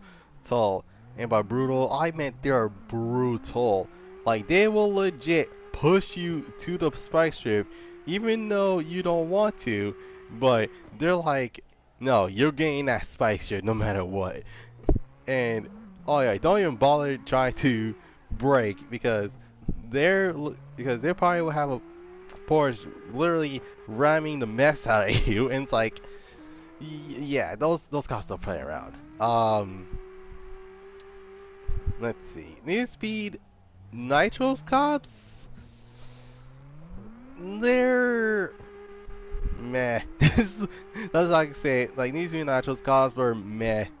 Like, it's like, wait. And here's like, one of my mom's friends were like, oh, I was like, okay, do I pull over? Like, no, you don't pull over. And then all of a sudden, I was like, that's the first time I ever see a busted moment, just cause, like, because my mom's best friend didn't know how to play a racing game at the time, which I found pretty funny. And oh my God, it was hilarious. Needs to be Hot Pursuits cops. I like the difficulty it has. over 80 kilometers, and then the rest just catch up. So like what? Like my car is a Civic? Oh my god. Oh my god.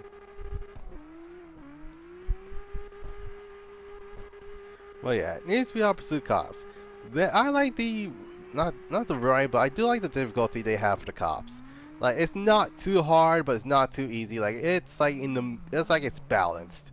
Um, let's see. Needs to be the runs cops. Oh dear God.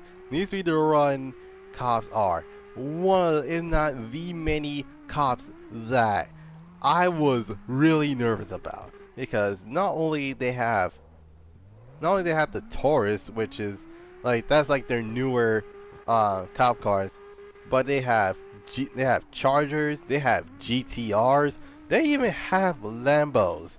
Lambos. Who in the right mind heard of a Lamborghini police car? Oh, also I forgot about the GTRs needs to be on the cover. That's another car that I was nervous about. It was like, oh wait a minute, GTR, these opposite cars are really balanced. That is indeed true.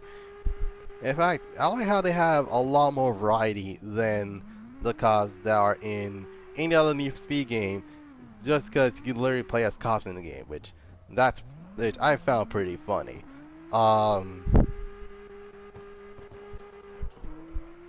Let's see. Needs to be most wanted. I don't know how to rank that because I haven't played Needs to be most wanted.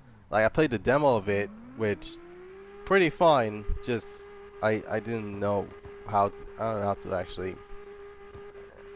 I don't know, because here's the thing, I didn't get the game at all. In fact, for my first paycheck I ever got in my job, I ended up getting Scalper 5 and Burnout Paradise. That's basically about it. Like, those games are pretty much like, it was self-explanatory. But yeah, most wanted. Like from what I've heard, the cops are really, oh yeah, from what I've heard, the cops were alright. It wasn't easy, it wasn't hard. It was, and not to mention, it was really interesting how out of every Need for Speed game, like Need for Speed Most Wanted 2012 is the only one that has 6 stars. 6 stars! Or 6 badges. Key level 6. But that's a rare thing, because usually in any old Need for Speed game, like you're stuck with 5 levels. Unless you talk about Need for Speed Most Wanted, or 5, which there's like the 6. That's why the cops are stupid? Wait, hold on. Are we talking powerful stupid, or are we talking like Need for Speed 2015's too chill stupid? Because there are two types like there. Oh my god! Because there's like 2 ways to go about it. It's like, okay, it's either overpowered as heck or they're really slow as heck. Because I don't know the difference. Also, most wanted. The reason now, unlike Rivals, the reason why I didn't play New Season Most Wanted 2012 is because the cars are really easy to get. Which I rather buy my cars and oh yeah, it's just there with the keys in the mirror and just take it. That's basically about it. Oh yeah. Like 2015, but they just randomly drive into walls or the cops. Oh. So it's the really chill type of cops. Cops then. Oh yeah. Okay. New to Rivals cops. I can tell you already how overpowered they. Just even by the gameplay alone, they're overpowered. Like, it's insane how you can actually have an overpowered police car that uses, like, it's literally the thunder, like, literally the shockwave is literally the thunderclap for cars. It's like, oh yeah, want to hear a thumb clap? Boom! There goes the one racer. It's like, what the heck was that? Like, how are people gonna be? How are people think it's gonna be balanced? Like that's weird.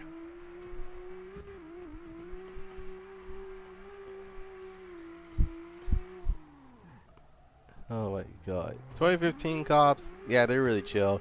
Needs to be payback cops. There may be ambitions, but dear god, they're aggressive. Needs to be heat. It was really aggressive until throughout the updates they were toned down to be just, yeah, they're not as hard, but if you're not careful, then yeah, the car is gonna get wrecked either way. Um, I just hope that the next Need for Speed game that they sort their cops out. Like, here's the thing: if I'm so in terms of my dream Need for Speed game, I want to have the cops like Need for Speed Hot Pursuit, like the 2010 Hot Pursuit. Like those are the only. That's the only Need for Speed game that actually has balanced cops. They're not as ruthless as Pro Street, or not as brutal as Undercover. Like it would, or really random like most in 2012 or 2015, but at least give it like a balance of the two. Like, here's the thing: in terms of, like, for example, tier 1 cars, they can actually get chased by some Crown Vics, or like if you're in a higher tier vehicle, then they get chased by like a really fast police car, like a speed unit or something. Like for example, a Ford GT. That's a balance. Like that's a ridiculously fast, not hypercar, but it's a fast supercar that you can actually get chased by. Um, the same thing with the Chargers and the Crown Vics and the Corvettes. Like I need like a so like in terms of it needs to be game like have something like most not most have like something like a mixture of balance of Hot Pursuit 2010, but not as brutal as it needs to be Undercover. I still can't believe that here's the thing. I played both Undercovers. I played the PS2 version and the PS3 version. I beat both of them, and the ones I could say the most brutal is literally the PS3 Xbox 360 version. Like that is like we're talking rolling roadblocks. We're talking being flipped to even being T-boned by a Rhino unit. Like I was 2020, 2010 original Hopper still on my dad's PC, but he just bought a new one. Oh my god. Oh, excuse me.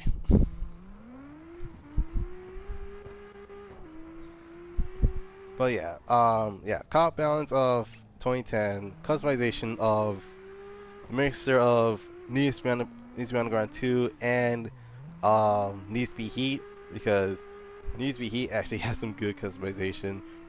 Um, performance wise, performance parts wise, same thing. Need for Speed Heat, because Need for Speed Heat has a lot of diversity, and especially if it has engine swaps. Well, got the remaster for Xbox.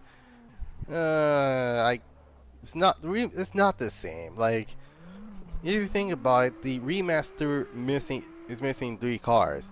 Two of them are Benz's, and the other one is literally the funnest police car you ever get in a racing game. That's in the entirety of the game. Like if you don't know what I'm talking about the Carbon E7, and it was actually the only electric police car that was in the USP Hot Pursuit, and it is ridiculously fun. The other one, obviously, uh, is the SLR 277 edition and the Sterling Moss, which is a topless version of the SLR, which actually looks pretty cool nonetheless. Um,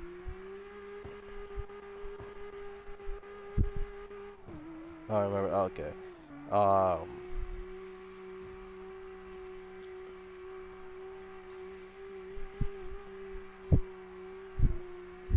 but then again, in terms of the car list, um, needs to be world's like needs to be world's list of cars because throughout the entirety of Need for Speed World, you get around like that. Like the game has more than 150 cars. Like that's a lot. Like, in fact, that's more than Need for Speed Heat. And Need for Speed Heat actually has, if you think about it, 134 cars. And that's also including like DLC and the deluxe edition of as well 135 if you include the pre-order edition of the same vehicle, but hey, what can we do? Um, yeah, that's basically about it. So yeah, story. There's no story for Need Speed Shift. Car list. I give that mess a B plus because there's a lot of variety, and then the update, not update, yeah, I can't speak today. DLC is pretty good. You get, if I remember correctly, like the Xbox is the only one game I know that actually has an extra pack, which is the Ferrari pack, which don't know why they only have for. Don't know why Xbox have Ferrari while we have McLaren, BMW, etc. Um, Track list that mess gets a plus. Like I do like the variety that they have in terms of tracks. Like they have the Nürburgring, um, they have Mondello, um, they got London, they got Ebisu. They even have Raw Atlanta, which that is a interesting way to actually get something on there. Um, let's see, customization. I had to give that a B minus. Mandela Park will come to CarX. I've seen it. I've seen the list of the update that's actually going to get. Um,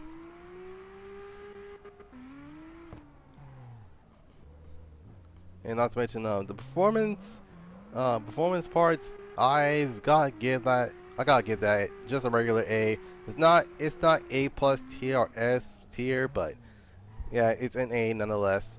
So overall, um, and also in terms of the story, I gotta give that mess an F due to the fact that there's no story, but it is a fun game to actually play.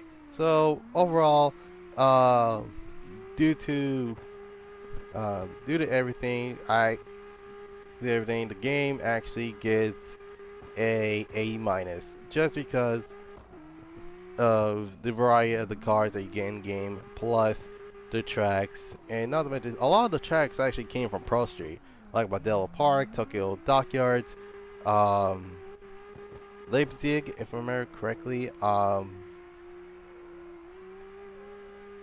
What else is there? Ebisu. I think there are others, but I can't remember.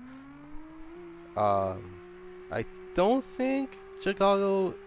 I don't think the Chicago Airway is there. I just don't remember. Also, the drifting physics is actually pretty cool. I think that's about it for in a nutshell. Alright, I guess it's time to end the live stream. It's already 1:17. I haven't eaten anything yet. Um, alrighty then. Anyways, that'll be it for now. Hope you guys enjoyed this live stream. Leave a like, subscribe, comment down below what you want to see next. You can follow me on Instagram at Goddrifter247sun Productions. You can follow me on Twitter at GD247s. You can check out my Discord at Goddrifter247sun Productions Garage and Museum. And last but certainly not least, you can check out my Twitch at GD247s in case my YouTube doesn't work. Um, so like I said, tomorrow is gonna be the Crew 2 um the Crew 2 live stream, so stay tuned for that. Um, but tonight I'm indeed gonna be streaming some Gran Turismo. So without any further ado, I hope you guys have a dope Monday. This is Goddrifter247sun signing off, and I'll see you guys next time. Peace.